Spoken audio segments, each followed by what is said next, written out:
সুপ্রভাত বন্ধুরা, তোমরা সকলে কেমন আছো? আশা করি তোমরা সকলে খুব ভালো আছো। আর এইদিকে দেখো, এটা হচ্ছে আমাদের লিচু গাছ। তো লিচু গাছে দেখো একদম পাতাই দেখা যাচ্ছে না, এত মুকুল এসেছে। এবছরে কিন্তু আম, জাম আর লিচু গাছে কিন্তু খুব মৌল এসেছে। আর এইদিকে আমি সকালে উঠেই ঝাড় দিচ্ছি। কেন ঝাড় দিচ্ছি? আজকে থেকেই কিন্তু ছেলে ভোরের দিকে ওঠে, আবার সকালের দিকে ঘুমিয়ে পড়ে, যার জন্য ছেলের উঠতে একটু লেট হয়, আর মেয়ে আগেই ঘুম থেকে উঠে পড়ে। আর এইদিকে বন্ধুরা দেখো, ওই যে ওই পাঁচ পাহাড়ের ওই সাইডটা, ওটা হচ্ছে প্রিয়াদের বাড়ি, ওটা হচ্ছে প্রিয়াদের রাস্তা। ওই রাস্তা ধরেই কিন্তু ওরা বাড়িতে যায়। আর এটা হচ্ছে এই সাইডটা হচ্ছে আমাদের। তো আমি এই জায়গাটা ঝাড় দিই আর প্রিয়া ওদের জায়গাটা ঝাড় দেয়। যাই হোক, আমি আজকে সকাল সকাল একটু টাইম পেয়েছি, যার জন্য কিন্তু সকাল সকাল ঝাড় দিচ্ছি।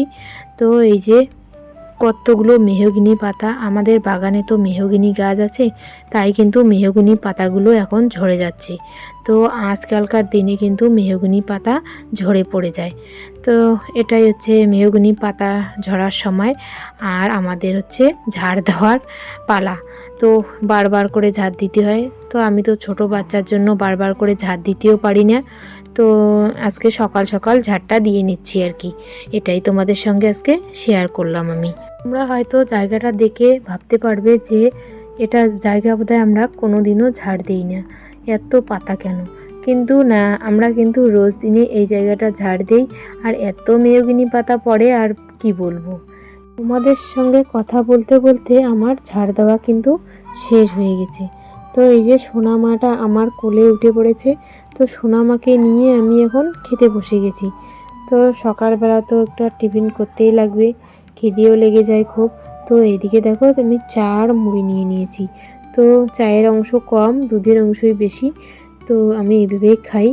আর এইদিকে দেখো, আমার সোনামাটা কি সুন্দর করে তাকিয়েছে। আর এদিকে তোমাদের দাদাভাইও চা খাচ্ছে। তোমাদের দাদাভাইও কিন্তু মেয়ের সঙ্গে কথা বলছে। তো আমি যখন চা খাচ্ছিলাম, সোনা কিন্তু আমার কাছেই ছিল। তারপরে তোমাদের দাদাভাইকে আমি চা খাওয়ার পরে কিন্তু তোমাদের দাদাভাইকে আমি চা দিয়ে দিই। আর চলে এসেছি এখন কলের পাড়ে। কলের পাড়ে এসে বালতিতে ছাপ গুলিয়ে নিয়ে এই যে এখানে আমি কাপড়গুলো ভিজিয়ে নিলাম। তো যাই হোক, একটু পরে আমি ধোবো কাপড়গুলো। এই যে এদিকে হচ্ছে এগুলোকে বলে গাছ আলু। সকাল সকাল কিন্তু এই আলুগুলো তুলেছে আমার এই যে দাদা তুলেছে। তো এই যে কত সুন্দর, কত বড় বড় হয়েছে আলুগুলো। তো আমরা এটাকে গাছ আলু বলি, তোমরা কি বলো কমেন্টে জানিও। এই যে এইটা আছে, এই আলুর এই সাইডটা কিন্তু কেটে গেছে, আর কেটে না গেলে কিন্তু অনেক বড়, মানে নিচের দিকটা অনেক বড় ছিল, শক্ত হয়ে গেছে নাকি, যার জন্য কিন্তু তুলতে পারিনি। আর এত বড় আলুটা, সেই বড়। যে এই সাইডটা কি সুন্দর সাদা, একদম ফুটফুটা নিচটা। এইদিকে তোমাদের দাদাভাই বাজার থেকে নিয়ে এসেছে মাছ। তো এই যে মাছ, এটা হচ্ছে লোকাল মাছ। তো মাছগুলোর কি সুন্দর ডিম হয়েছে আবার।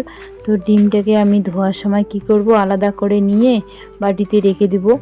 তো ডিমটা আলতো করে একটু ধুয়ে নিব, আর মাছটা ভালো করে পরিষ্কার করে এখন ধুয়ে নিয়ে আসব। ওইদিকে কিন্তু আবার মেয়েও কান্না করছে। এই যে দেখো, আমি কিন্তু ডিমটাকে আলাদা করে নিয়ে নিয়েছি। এখন কিন্তু ডিমটা একটু আগে আমি ভেজে নিচ্ছি। মেয়ে তো মাছ খেতে একদম ভালোবাসে না, তো ডিমটা একটু আলাদা করে ভেজে নিই, যদি আবার খায়ও। তো ওর জন্য আবার ডিম এনেছে, তো পোলট্রির ডিম। তো মা আর ও তো ডিমই খাবে। মাছের ঝোলটা কিন্তু আমরা নানান দিনে নানানভাবে খাই। তো কোনো দিন আলু দিয়ে খাই, কোনো দিন এমনি ঝোল করে খাই, পাতলা ঝোল। আর আজকে আমি করব কি একটা নতুন রেসিপি। তো নতুন রেসিপি বলতে গাজ আলুটা যেহেতু আজকে তুলেছে, তো গাজ আলু দিয়ে আমি মাছটা রান্না করব, তোমাদের সঙ্গে অবশ্যই শেয়ার করব। এখন আমি কিন্তু গাজ আলুটা বসিয়ে দিব কড়াইতে। তো অনেক দিন গাজালু খাইনি, আর আমার কিন্তু গাজালুটা খাওয়াও এখন উচিত নয়, যদিও কিন্তু অনেক দিন হয়ে গেল, 6 মাসের মতো, তবুও একটুখানি খেয়ে দেখব। আর সত্যি কথা বলতে কি, গাজালুটা আমার খুব প্রিয়। মানে এই আলুর ডাল আমার খুব ভালো লাগে মাছ দিয়ে। তো যাই হোক, আজকে আমি মাছ দিয়ে গাজালুটা গোটা গোটা থাকবে সেটাই রান্না করব। আর এদিকে দেখো, তোমাদের সঙ্গে কথা বলতে বলতে কিন্তু আমি মাছ ভাজাটা বসিয়ে দিয়েছি। আগে কয়েকটা ডিম কয়েকটা আগে ভেজে নিলাম, তারপরে মাছ ভেজে নিলাম। এখন কিন্তু এই যে আমি গাজালুটাও বসিয়ে দিলাম। তো গাজালু রান্না করাটা অত কঠিন কাজ নয়, এটা হচ্ছে খুবই সোজা একটা রেসিপি। তো আমি প্রথমে পাঁচফোড়ন দিয়ে তাতে একটু আমি রসুন থেতো করে দিয়ে পেঁয়াজ কুচি কাঁচা লঙ্কা কেটে দিয়ে এটা আমি বসিয়ে দিয়েছি গাজালুটা। তো বসানোর পরে এখন একটু ভালো করে ভাজাভাজি করে, আর মশলার মধ্যে আর কোনো মশলা আমি দেবো না, একটু জিরে গুঁড়ো দেবো। জিরে গুঁড়ো দিয়ে সাধারণভাবেই আজকে আমি রান্নাটা করব কাঁচা লঙ্কা দিয়ে। তো যাই হোক, আমার কিন্তু এদিকে কথা বলতে বলতে সেটা ভাজা হয়ে গেছে। আমি এখন জল দিয়ে দিলাম। তো এইভাবে গোটা গোটা থাকবে। এই গাজালুর কিন্তু কেউ ডালও খায়। আর এই গাজালুটা কেমন করে হয় বলো তো? এই গাজালুটা কিন্তু হয় গাছ ধরে একদম লতিয়ে লতিয়ে গাছের উপরে ওঠে, আর আলুটা কিন্তু মাটির নিচেই হয়, আর অনেক বড় হয়। তো যাই হোক, আমাদের গাছ বাগানে হয়েছিল। তো দাদাকে বলেছিল মা, দাদা কিন্তু সেটা তুলে এনেছে। আর তোমাদের দাদা ভাই তো এখন ব্যস্ত থাকে সবসময়, বাচ্চা কাচ্চা নিতে হয় সবসময় ছেলে মেয়েকে, যার জন্য কিন্তু তোমাদের দাদা ভাই একদম টাইম পায় না এগুলো কাজ করতে। তো এইদিকে দেখো, তোমাদের সঙ্গে কথা বলতে বলতে কিন্তু আমার রান্নাটা শেষ হয়ে গেছে। তো আমি মাছ টাছ দিয়ে এই যে রান্নাটা কিন্তু এখন নামিয়ে নিলাম। আর এইদিকে তোমাদের দাদাভাই বসে গেছে খেতে। তো আমাদের হয়েছিল আজকে আলুর ভাজা, তার সঙ্গে বিনস ভাজা ছিল, আর বাঁধাকপির একটা সবজি ছিল। তো দেখো বন্ধুরা, এখন তুলছি কাপড়। তো আকাশের অবস্থা কিন্তু একদম খারাপ, মনে হয় বৃষ্টি আসবে, মেঘলা আকাশ হয়ে গেছে একদম। তো কাপড়গুলো তাড়াতাড়ি করে তুলে নেই আমি, বৃষ্টি হতেও পারে, কীরকম জন্য আকাশের ইয়েটা আসছে, আকাশের ভাবটা একদম ভালো না আসছে। কাপড়টা তুলে নেই। বন্ধুরা, আকাশের অবস্থা কিন্তু আজকে খুব খারাপ। তো বৃষ্টি হতেই পারে, আর বৃষ্টি হলে কিন্তু আমাদের হবে মহা বিপদ। কারণ আমাদের ঘর দিয়ে বৃষ্টির জল পড়বে, সারা বারান্দা একদম কাদায় ভরে যাবে। তো আমাদের তো মাটির ঘর বারান্দা, তোমরা জানোই। আর আমাদের চালগুলো ফুটো হয়ে গেছে, সেটাও তোমরা জানো।